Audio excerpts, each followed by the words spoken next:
एक गांव में दो मित्र नकुल और सोहन रहते थे। नकुल बहुत धार्मिक था और भगवान को बहुत मानता था, जबकि सोहन बहुत मेहनती थी। एक बार दोनों ने मिलकर 1 बीघा जमीन खरीदी, जिससे वो बहुत फसल उगाकर अपना घर बनाना चाहते थे। सोहन तो खेत में बहुत मेहनत करता, लेकिन नकुल कुछ काम नहीं करता बल्कि मंदिर में जाकर भगवान से अच्छी फसल के लिए प्रार्थना करता था। इसी तरह समय बीतता गया। कुछ समय बाद खेत की फसल पककर तैयार हो गई, जिसको दोनों ने बाजार ले जाकर बेच दिया और उनको अच्छा पैसा मिला। घर आकर सोहन ने नकुल को कहा कि इस धन का ज्यादा हिस्सा मुझे मिलेगा, क्योंकि मैंने खेत में ज्यादा मेहनत की है। ये बात सुनकर नकुल बोला, नहीं, धन का तुमसे ज्यादा हिस्सा मुझे मिलना चाहिए, क्योंकि मैंने भगवान से इसकी प्रार्थना की, तभी हमको अच्छी फसल हुई।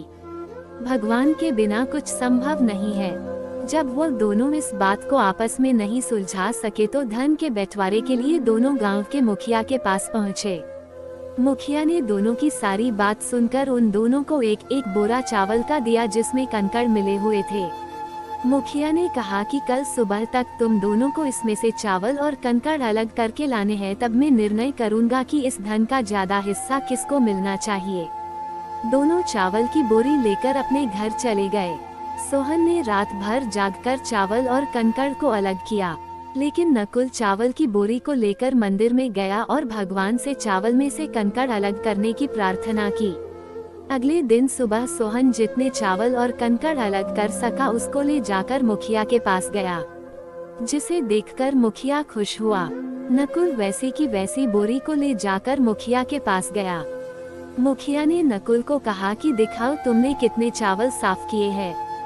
नकुल ने कहा कि मुझे भगवान पर पूरा भरोसा है कि सारे चावल साफ हो गए होंगे। जब बोरी को खोला गया तो चावल और कंकड़ वैसे के वैसे ही थे। जमींदार ने नकुल को कहा कि भगवान भी तभी सहायता करते हैं जब तुम मेहनत करते हो। जमींदार ने धन का ज्यादा हिस्सा सोहन को दिया। इसके बाद नकुल भी सोहन की तरह खेत में मेहनत करने लगा और अब की बार उनकी फसल पहले से भी अच्छी हुई।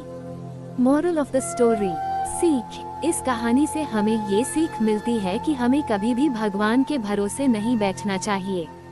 हमें सफलता प्राप्त करने के लिए मेहनत करनी चाहिए।